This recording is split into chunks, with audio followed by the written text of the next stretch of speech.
on the AM 560 mobile app, on your Alexa-powered smart speaker, and on TuneIn, iHeart, and on Odyssey. Now, from the Signature Bank Studios. This is Chicago's Morning Answer with Dan Proft and Amy Jacobson on AM 560. The Answer.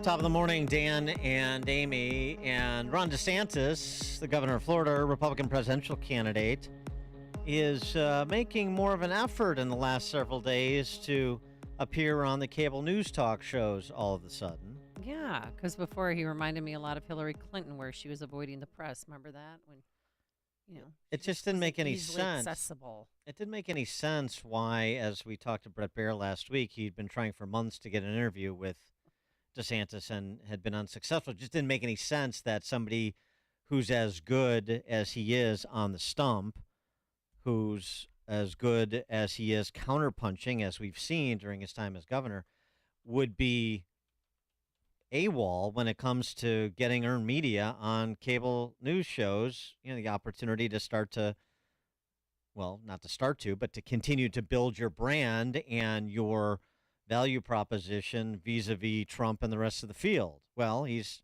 starting to correct that. He was on with Howard Kurtz this weekend on Fox, and he explained to Howard Kurtz why the media doesn't want him to be the nominee, even though Trump is their number one nemesis.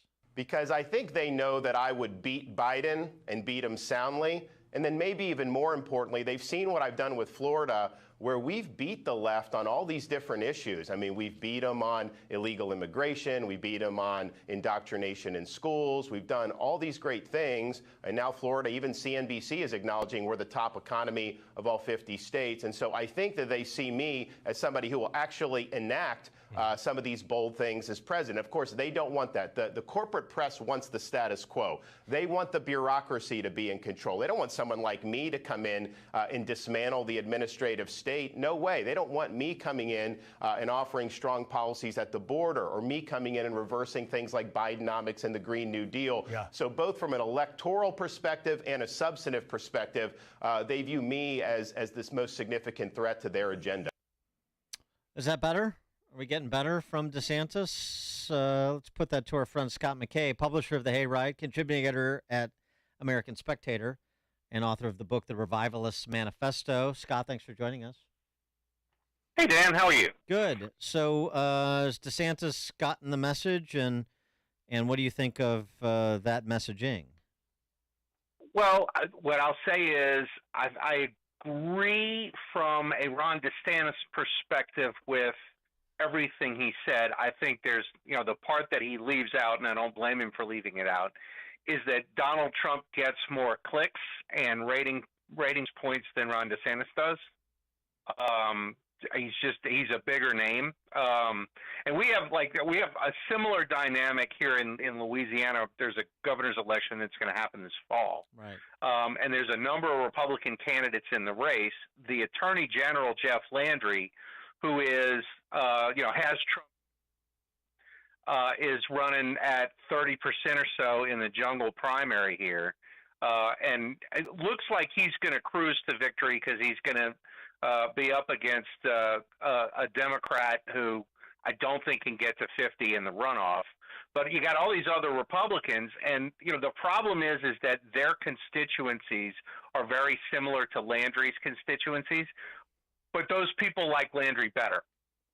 And that, I think, is DeSantis's problem, is that he's very much kind of a Trump 2.0. And I'm favorably disposed to DeSantis because Trump, I'm great with Trumpism, but some of the stuff Trump does drives me nuts. And DeSantis, I think, gives you a little bit cleaner, more professional look to the same kind of policies. But I got to admit that I'm in the minority where that's concerned, because most people, I think, functionally agree with something John Daniel Davidson said at the Federalist about a week ago, which was that if people don't accept that the 2020 election was fairly fought, it's very hard to convince them not to run Trump in 2024. And I think that that's the prevailing sentiment among Republicans. I think it's good that DeSantis is getting his name out there and is fighting the battle on the TV airwaves, which is what he's got to do if he's going to change people's minds. But so far, I just don't know that the base vote he needs is going to peel off of Trump anytime soon. And I think that's been the fundamental problem that DeSantis has had from day one. Well, I just think it's strange because Trump supporters say, DeSantis shouldn't run, but no one ever says that about Nikki Haley or Vivek Ramaswamy or Scott. I mean, it's just all, they seem to be upset that he's even in the race. Well, and I think it's because they perceive that DeSantis, is in the same lane as Trump, right? Whereas I don't think they perceive Nikki Haley or Tim Scott or poor Mike Pence, who set himself on fire in Iowa. I guess it was on Friday. They see those candidates as being from the sort of Bush Republican wing of the party. And so, they're okay with those guys being there. Chris Christie, they're okay with those guys being in the race. DeSantis is close to Trump. DeSantis is somebody that I think a lot of Trump people perceive could conceivably peel votes away from Trump. So far, that's not happening. But they want DeSantis to get in line behind Trump and be the guy in 2028. At least most of them, and the fact that he's running against Trump in 2024 is something they don't like to process. They couldn't care less about Nikki Haley or Tim Scott. I mean, some of these people, they're that might be the vice presidential nominee, but DeSantis has foreclosed that at this point. He said, I'm not a number two guy. So it seems to me that unless DeSantis's messaging gets a lot more interesting than just the recitation of his record in Florida. To some extent, it's a bit retrospective, which is one of the fair criticisms of Trump obsessing about 2020, something he doesn't need to spend a lot of time talking about. We remember. So now tell us what you're going to do about it at a federal level, combined with what's been done about it at certain state with certain states where Republicans are in control. But DeSantis has somewhat fallen into that trap too.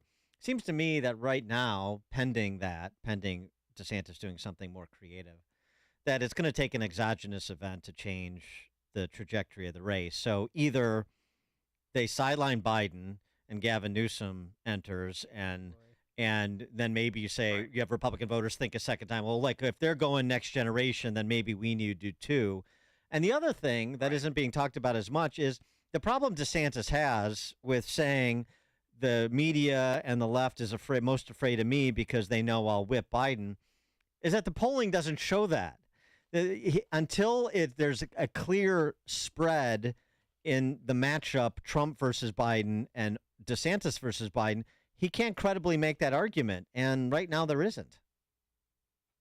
Yeah, I mean, I think that argument is it's based on demographics and demographic segments. In other words, but that doesn't DeSantis work. might have a better shot with the suburban women and all that kind of stuff, but. You're right. It's not a convincing message point with the general public. With people who are political junkies and follow this, I think that perception is legit. The problem is, you're in Trump's lane, and yet that's sort of a ruling class narrative, right? Like that. Oh, you can't get suburban women to vote for Trump, and so Trump's a loser, and all this kind of stuff. I've never really thought that was an assumption that you could make because maybe Americans haven't suffered enough.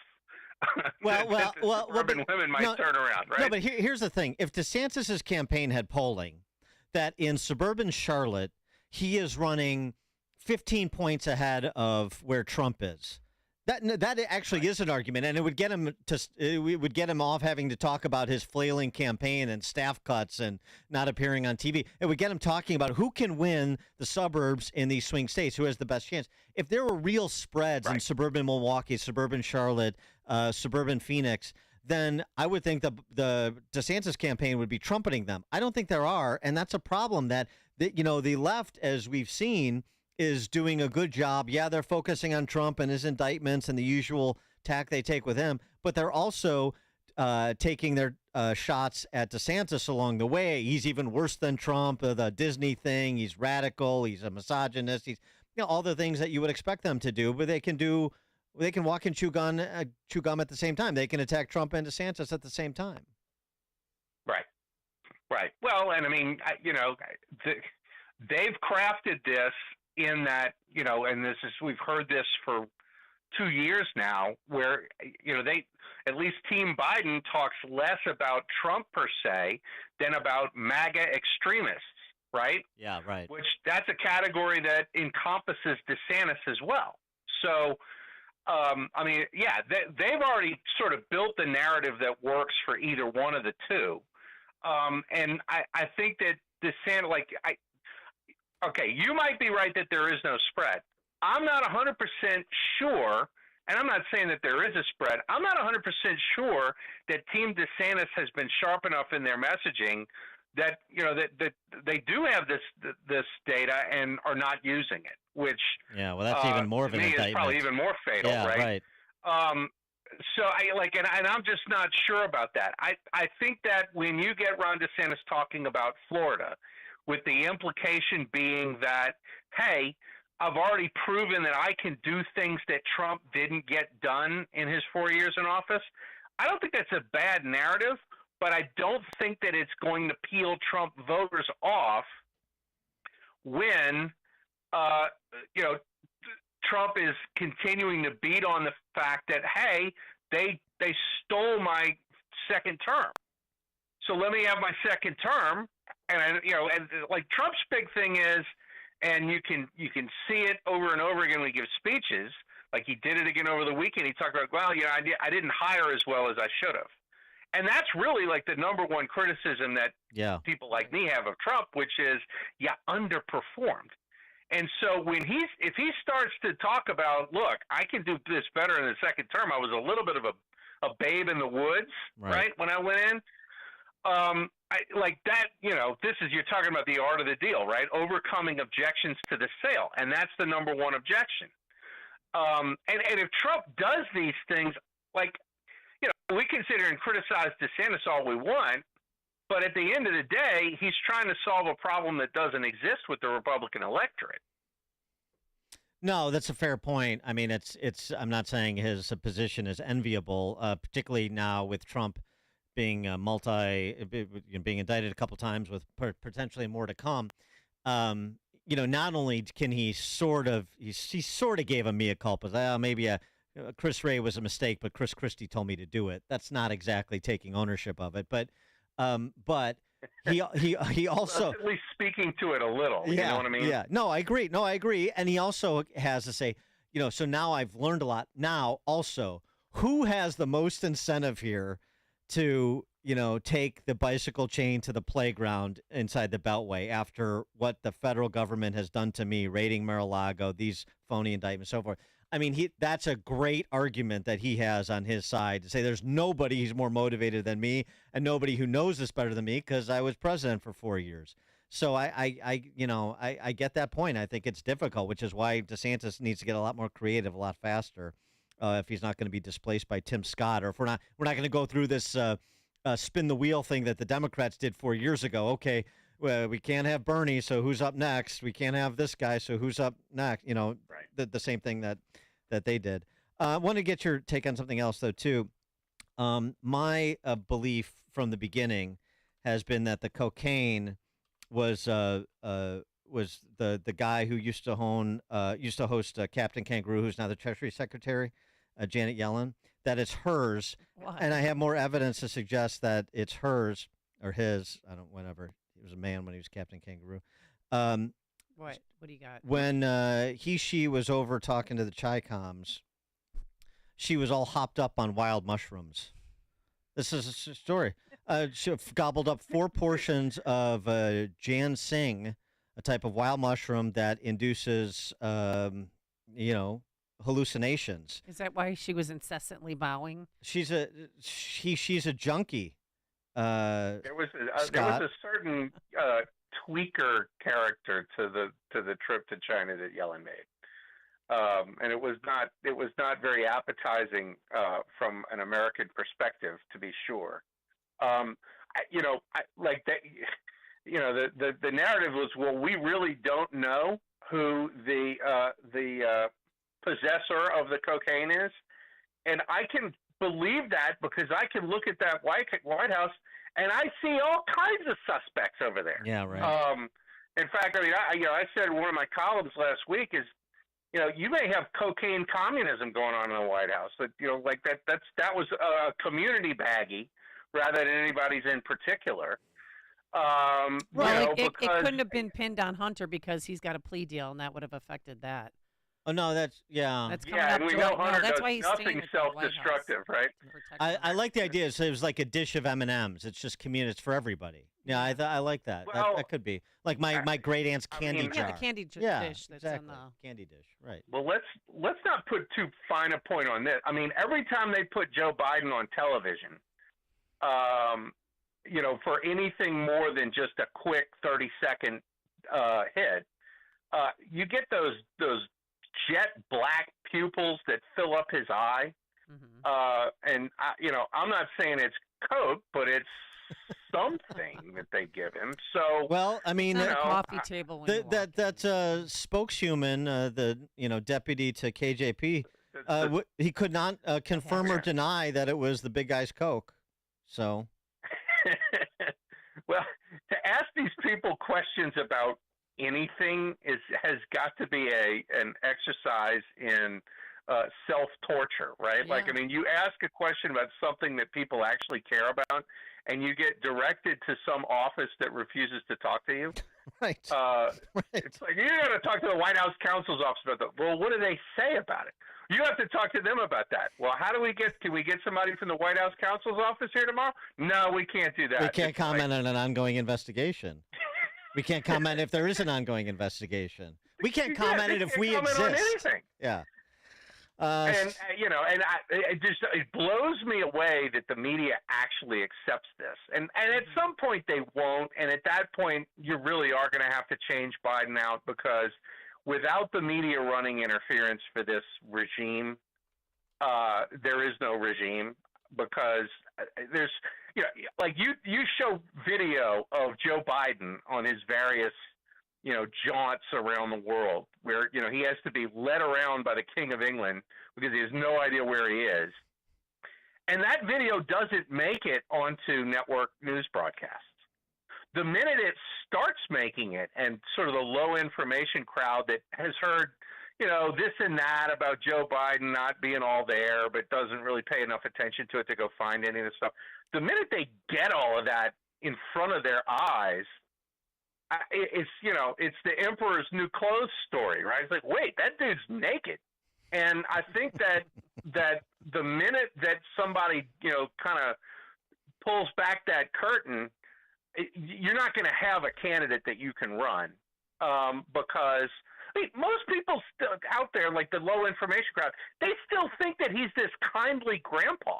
Yeah, right. Yeah. Which anyone who pays attention knows that is absolutely 180 degrees away from the truth. A grandpa who won't recognize his seventh grandchild. Right. Yeah. That dude's That naked. guy, yeah. That dude's naked, and he's not even a dude, it turns out. Scott McKay, publisher of the Hayrides, contributing editor, American Spectator, author of the book, The Revivalist Manifesto.